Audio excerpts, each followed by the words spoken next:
I noticed that most of y'all that watch this channel are not subscribed. Make sure that you subscribe so that we can give you that dope content that you love. Content about music production, content about music in general, and about life. Young RJ is a producer from Detroit. I work with Slum Village. He was under the tutelage of J Dilla. He is the son to RJ of RJ's latest arrival. You know, they had the song Shackles. So we just gonna get into it. All right, check it out. This your man's Young RJ. A lot of people been hitting me up asking me, yo, how do you make your tracks? How do you program? How do you get the sound that you got? And basically what I'm gonna do with this web series is just basically show you how I broke down and produced some of these records that y'all love. Today I'm breaking down Dayline's Forever. Alright, check it. Forever started off with a soul sample. I can't say what it is because we didn't have to clear it because of how I chopped it. But I'm gonna give you the process behind how I made the beat. Started off with the sample. I got my sample chopped up on these pads. Forever. Alright, so pretty much what I did. You know, I got to stop it right there again. There goes the infamous 3000. 3000 being used again for its amazing sounds and how samples sound inside of that monster. Of course, you know that was J Dilla's weapon of choice. J Dilla actually taught my dude how to produce using the MPC 3000. You know, in an article with Questlove, he talked about how he started off with like a Dr. Rhythm or something like that. It was once I got my sample, I took it and found me some drums. I got my drums in here. You know. And basically what I did was I started off with my hi-hat. I did it at 90.7.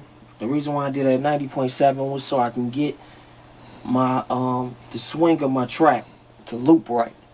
A lot of people do their stuff in like 90. They do it at even numbers. I do mine at 90.7, 0.3, or 92.5, as long as I'm getting it, my loop, how I want it to swing back around. How I did it was, I don't program my stuff in large segments. I start off with a 1 bar or a 2 bar, and once I got my 1 or 2, then I copy it and make it a 4 and alter it so it's not the same thing. So I'm just gonna run through how I program the stuff for y'all real quick. Alright. Now that was some good info right there. Did you see that? He said he starts with a 1 bar. Then from a 1 bar, he'll move to a 2 bar. He'll add something different in the 2nd bar. Then he'll create a 3rd bar. In that 3rd bar, he'll add something different in that. Then you come up with a 4th bar. Then he'll add something different in that 4th bar. The whole goal of that is to intrigue the listener. It kind of feels like Rodney Jerkins said when he said every 4 to 8 bars, he said, I do something different for the listener. I started off with my hi-hat.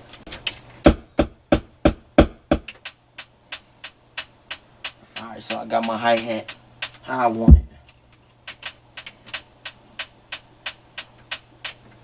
Alright.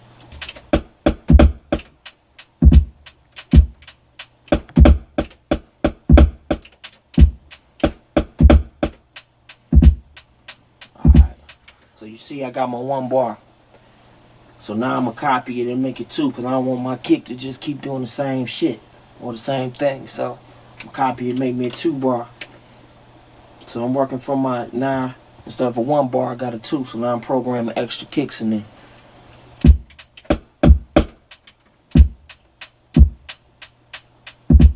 Alright, so you see I got the boom from the 1 bar. I got to get my swing right. Now I added in my extra kick on the front to give it a swing to it. So now I'm adding in my snare. I lay my kick, you know, the rough of how I did it. Now I program my snare.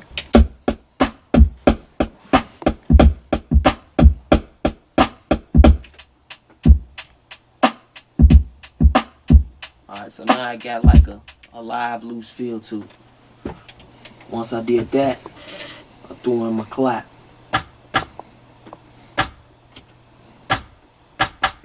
Just a mock to throw it in there. Alright.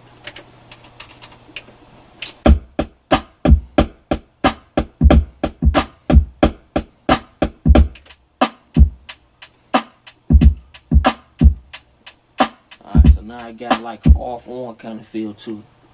Once I did that, I added in some live claps on top.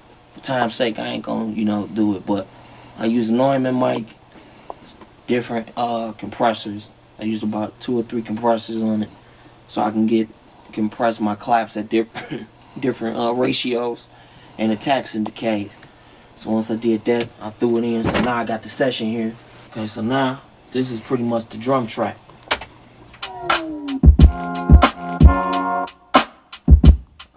So that's what you was left with. Once I program my kick, hi-hat, and put my live claps on top.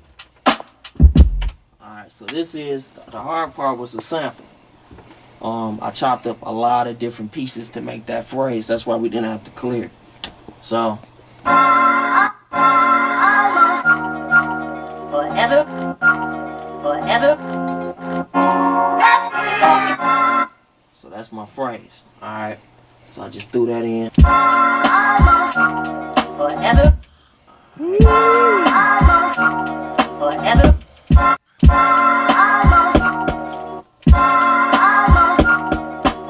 So I programmed that in there. It felt like it was getting monotonous. So I changed it and made it an 8 bar. So now it went from the 1 to the 2 to the 4 bar, which is what we're working on now. Then I changed it to an 8 bar. And the reason it's an 8 bar is because I did, instead of programming it as a 4/4, I programmed it as a 2/4. So the reason why I programmed it in 2/4 is so that way I can get my, when you're working with, without quantizing, sometimes it's hard to get everything, the feel of how you're trying to do it in a 4/4 for myself. So I programmed it in 2/4. So now I'm about to copy my 2/4 pattern, which is a 4 now, into an 8.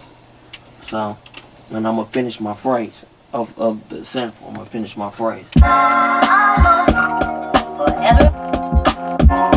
So I got to break that down, right? So so instead of 1 2 3 4 2 2 3 4 3 2 3 4 4 2 3 4, he's doing 1 2 2 2 3 2 4 2 1 2 2 2 3 2 4 2. So that's what he's doing. So and still eventually it turns into like a 4 bar. Now he's saying he's gonna flip it into an 8 bar. But that's that music theory. You see that Dilla, this man was under the tutelage of Dilla. Dilla taught him how to use the 3000. Dilla.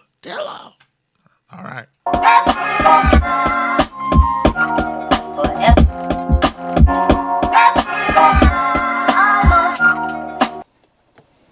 With the sample.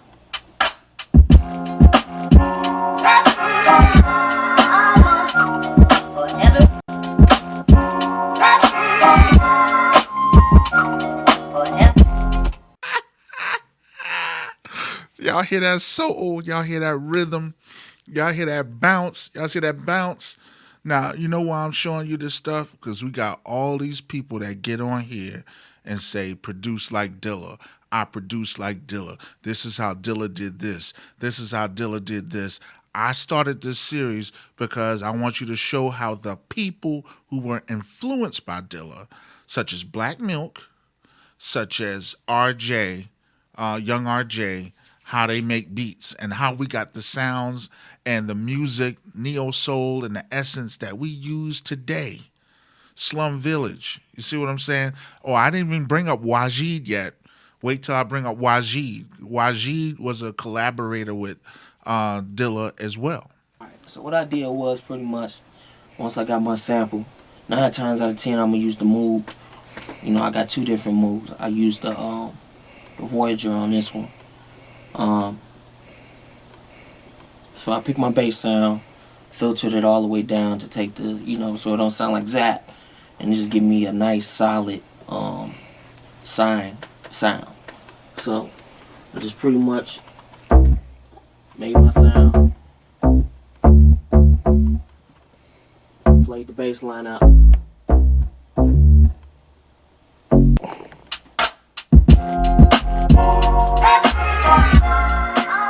So that left you with what you got right here.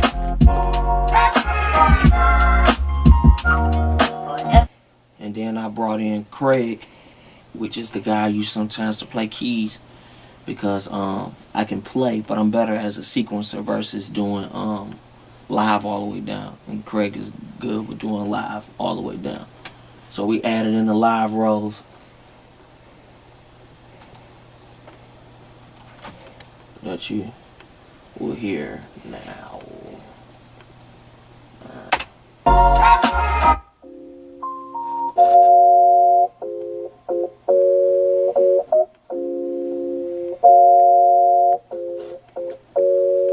Reason why I added the rolls was so I can add in my frequencies, fill in my frequencies, so the beat wouldn't sound hollow.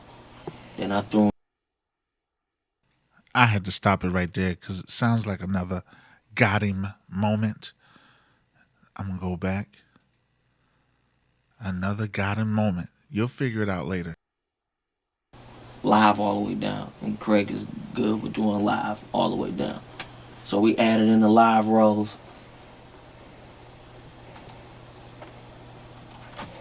That you will hear now.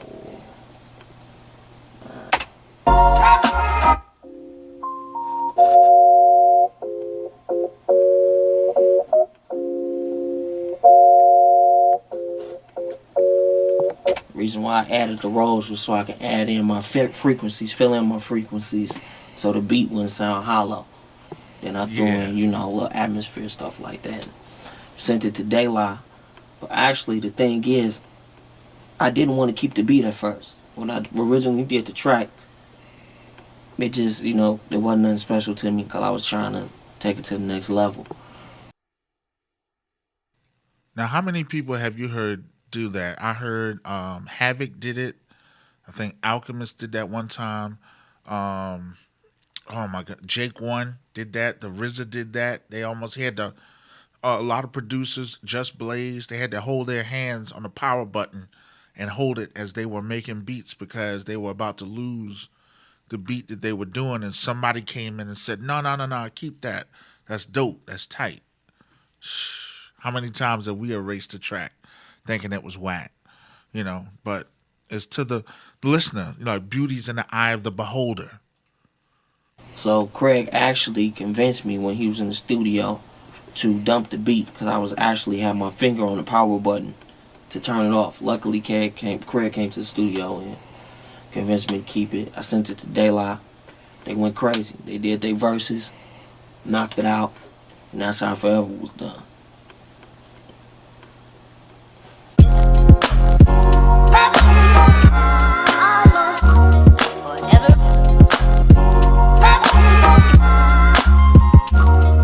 I get so tired of people sleeping on De La Soul. De La Soul is one of the best groups ever. And they kept getting better and better and better and better. Rest in peace, Dave. Rest in peace, Dave. I wish he was still here. I know this is selfish because I know that we would get another dope album. But rest in peace, Dave. And we got to put Positive News higher up on the, on the rapper, list. Everybody be having him. I mean, they don't even talk about him like that. Dave and Trugoy and Plug One, Plug Two, they need to be higher on that list. Hit the like button, subscribe, drop a comment, especially if you got some questions or things like that. And believe me, if you like this video, you will love this video right here of Focus making a beat. Or you can watch this one right here of Black Milk making a beat. And tell me, who do you think we should put in it next? Leave a comment in the comment section.